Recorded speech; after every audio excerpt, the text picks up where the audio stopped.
students, welcome back to our YouTube channel. So today we will understand our new topic that is in planning and type of plan. तो आज की class में हम planning और types of plan को समझेंगे. Yes, planning. First of all हम पढ़ेंगे planning होता क्या है. According to the Coons and ordinal, planning is deciding in advance what to do, how to do it, when to do it and who is to do it. तो Coons and ordinal जो थे इन authors थे उनके accordingly planning क्या है. Planning is and deciding in advance. Planning को हम क्या करते हैं, एडवांस में डिसाइड कर लेते हैं कि क्या करना है, कैसे करना है, कब करना है और कौन करेगा. ठीक है, तो इन्होंने ये डेफिनेशन प्लानिंग की दी थी कि planning is deciding in advance what to do, how to do it, when to do it and who is to do it. Okay, next is when according to Haimann, planning is deciding in advance what is to done. यानी प्लानिंग को पहले ही advance में कर लिया जाता है कि हमें क्या करना है इन फ्यूचर. देखो बेसिकली प्लानिंग जो होता है, प्लानिंग एक एडवांसमेंट होता है. यानी हम पहले से अपने कुछ डिसाइड करके रखते हैं ऑब्जेक्टिव्स को कि हमें इन फ्यूचर्स क्या करना है. उसके अकॉर्डिंगली इन्होंने बताया हाइमन्स ने कि planning is deciding in advance and what is to be done. Next is when according to M.E. Hurley. ठीक है, M.E. का मतलब यहाँ पे होता है Michel Hurley. Planning is deciding in advance what is to be done. It involves the selection of objectives, policies, procedures and programmes from among the alternatives. देखो Michel Harley ने बताया है जो प्लानिंग है वो डिसाइडिंग किया जाता है इन एडवांस. यानी प्लानिंग में हम क्या करते हैं, पहले ही कुछ चीजों को डिसाइड करके रखते हैं एडवांस में. अब वो चीजें क्या होती हैं, वो होती है उसके अंदर होता है हमें अपने ऑब्जेक्टिव जो होते हैं ऑर्गेनाइजेशन के वो क्या करके रखने होते हैं, सिलेक्ट करके रखने पड़ते हैं कि हमारे ऑब्जेक्टिव्स क्या होंगे, हमारी पॉलिसीज क्या होंगी, हमारा प्रोसीजर्स क्या होगा और हमारा प्रोग्राम्स क्या होगा. और उसके अकॉर्डिंगली हम क्या करेंगे, अल्टरनेटिव्स को चूज करेंगे. So that is an definition of planning. Clear? Yes, तो नेक्स्ट हम पढ़ेंगे टाइप्स ऑफ प्लान्स. प्लान्स के अब क्या क्या टाइप्स होते हैं. देखो दो टाइप्स में प्लान को डिवाइड किया गया. First is in single use और special plan and second is in standing और repeatedly used plan.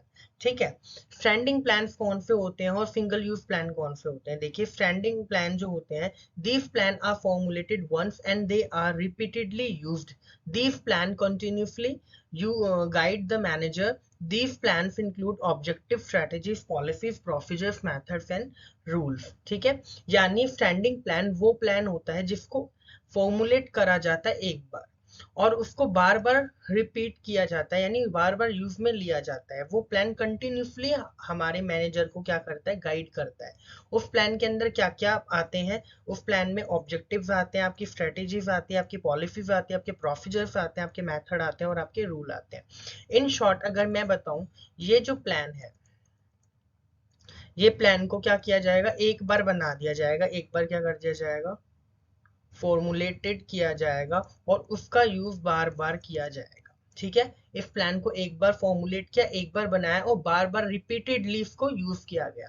So that is an standing plan. ठीक है, this plan also will be included of the objective, strategies and policies and procedure and method and rule which is continuously guiding by our manager. Okay, so that is an standing plan.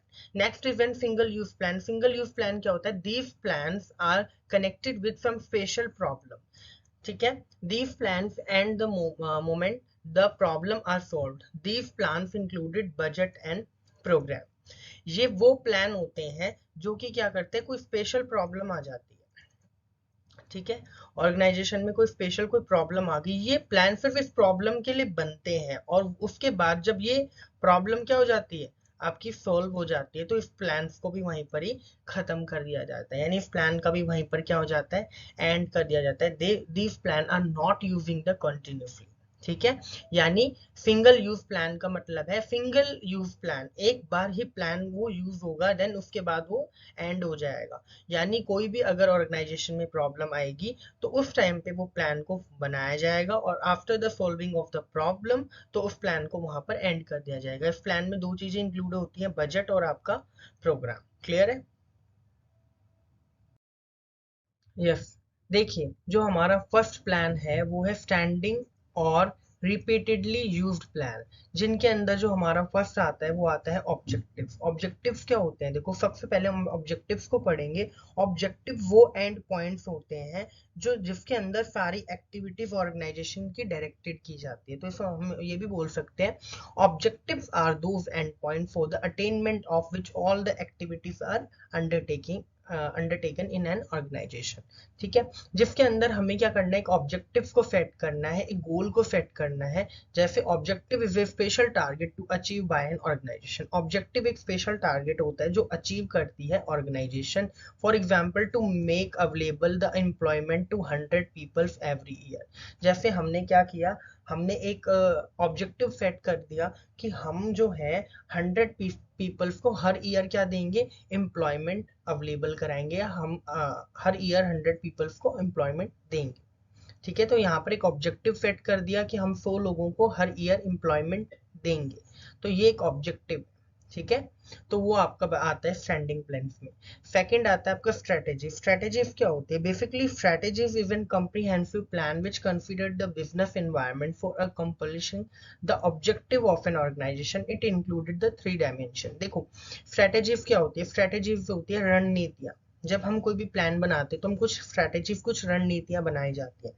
तो strategy जो होती है वो basically कुछ इस type का plan होता है जो कि फॉर्मुलेट करता है आपके ऑब्जेक्टिव को इजिली अचीव करने के लिए। यानी आप अपने ऑब्जेक्टिव को कैसे अचीव करेंगे उसके लिए कुछ रणनीतियां, कुछ स्ट्रैटेजीज बनानी पड़ती है।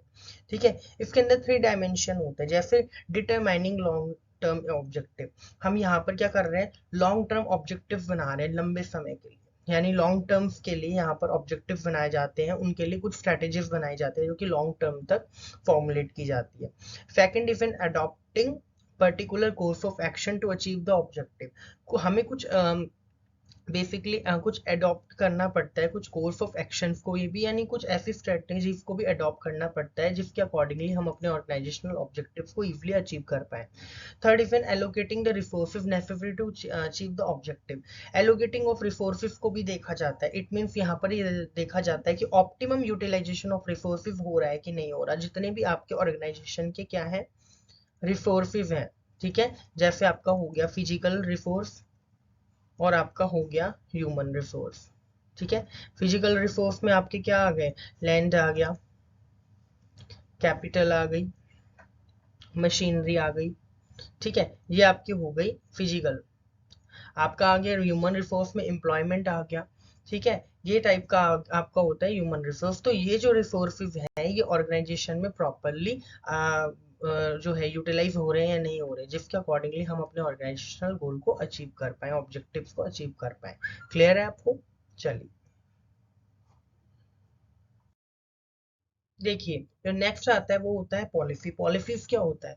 It refers to those general statement which are decided for the guidance of employees while taking the decision. यानी ये जो पॉलिसी जो होती है ये एम्प्लॉय की गाइडेंस के लिए बनाई जाती है। ये एक तरीके की जनरल स्टेटमेंट होती है जो क्या करती है, वो जो डिसाइड करती है, बेसिकली गाइडेंस देती है आपके एम्प्लॉयज को जब भी वो कोई भी डिसीजन लेते हैं। तो प्रोसीजर्स क्या होता है? प्रोसीजर्स जो है बेसिकली क्या होता है, it refers to the plan that determine the sequence of activity. ये एक प्लान होता है जिसमें एक्टिविटीज कैसी होती है, सीक्वेंस के अंदर होती है, to be conducted to perform a work. और जो भी एक्टिविटी सीक्वेंस से चल रही है उसको प्रॉपरली परफॉर्म करना रिलेट करता है वर्क से।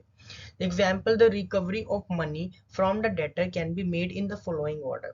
ठीक है, जैसे यहाँ पर जो आपने प्लान है उसको डिटरमाइन करना है सीक्वेंस से। यानी आप कोई भी काम जब एक सीक्वेंस से परफॉर्म कर रहे हो, दैट इज एन प्रोसीजर। जैसे आप रिकवरी कर रहे हो डेटर से मनी को, जो पैसे हैं हम रिकवर कर रहे हैं डेटर से, तो हम पहले क्या करेंगे, सबसे पहले राइटिंग लेटर, हम उसे पहले लेटर राइट करेंगे। ठीक है, अगर लेटर का कोई रिप्लाई नहीं आता फिर हम क्या करेंगे, उससे कांटेक्ट करेंगे उसके फ़ोन पे। उसके बाद भी अगर कुछ नहीं होता देन हम उससे मीटिंग करेंगे पर्सनली।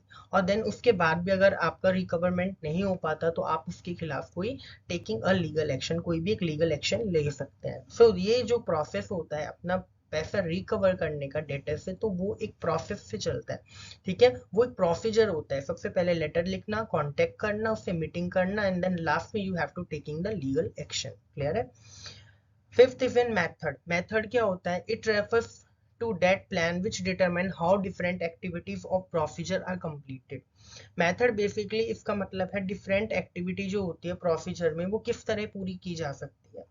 ठीक है, उससे रिलेट करता है आपका मेथड। जो जितने भी आपके ये उस टाइप के प्लान होते हैं जो कि डिटरमाइन करते हैं कि आप जितनी भी एक्टिविटीज हो गई प्रोसीजर की वो आप कैसे कंप्लीट कर रहे हैं, this is called an method.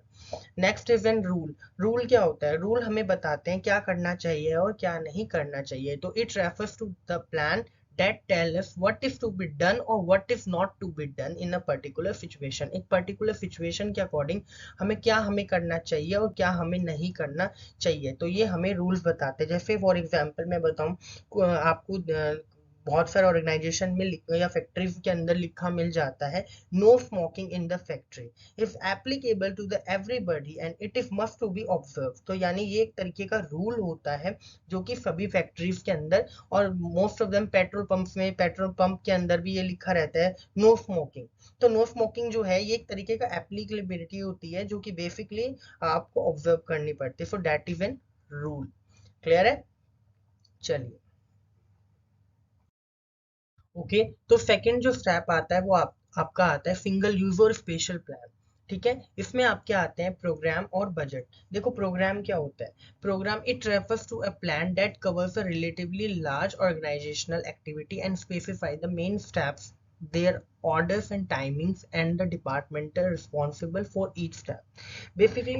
Basically जो प्लान होता है इसके अंदर क्या कवर किया जाता है, ये एक लार्ज ऑर्गेनाइजेशन के होते हैं जिनके अंदर अलग अलग एक्टिविटीज होती है, और हर एक जो एक्टिविटीज होती है उनके कुछ मेन स्टेप्स होते हैं। और उसके अंदर ये देखा जाए their order and timings and the department is responsible for each thing. और अगर कुछ ऐसी सिचुएशन आती है तो उसमें जो रिस्पॉन्सिबल होगा कौन होगा? वो डिपार्टमेंट होगा। फॉर एग्जाम्पल जैसे मैं बताऊं आपको, मैनेजर पहले से ही क्या कर लेता है, जो भी कोई भी नीड होती है वो पहले से ही बता दे कि फ्यूचर में जाके कोई प्रॉब्लम ना आए। ठीक है, इसको हम ये भी कह सकते हैं the manager is informed in advance about the various need so that there is no problem in the future। so these all are some of the program are included in this, जैसे production programme हो गया, training programme हो गया, sales promotion हो गया, programme आपका management development हो गया। सो ये सारे आपके क्या होते हैं, कुछ प्रोग्राम्स के अंदर आते हैं। क्लियर है? Next is in budget. It refers to the quantitative expression of the plan of action. It means जो बजट जो होता है वो किसके टर्म में होता है? It is express in the term of number. Quantity यानी it is express in the term of number, जो कि एक नंबर्स के, एक रुपए के टर्म में हो। यानी बेसिकली अगर कोई भी आप प्लान कर रहे हैं और उसके अकॉर्डिंगली अगर आपको कोई बजट में कम पड़ रहा है, आपको बजट से अगर आपका बिगड़ रहा है, तो आप वहाँ क्या कर सकते हैं, वहाँ पर आप क्वांटिटिव एक्सप्रेशंस के अंदर ले सकते हैं। यानी आप वहाँ पर क्या करेंगे, वो रिलेट करेगा मनी से, तो वो आपका बजट होता है। ये जो प्लान होते हैं ये जो बेसिकली एक बार ही जब कोई प्रॉब्लम ऑर्गेनाइजेशन में आती है उस टाइम पर बनाए जाते हैं, और जब प्रॉब्लम सॉल्व हो जाती है तो इन प्लान्स को एंड कर दिया जाता है। ओके, क्लियर है? So thank you everyone. I hope you really enjoy this video. So do like, share and comment which is our YouTube channel, Study Channel by Himanshu Kaur, and subscribe this channel. And if you have any query, you have to comment section below and keep watching. Thank you.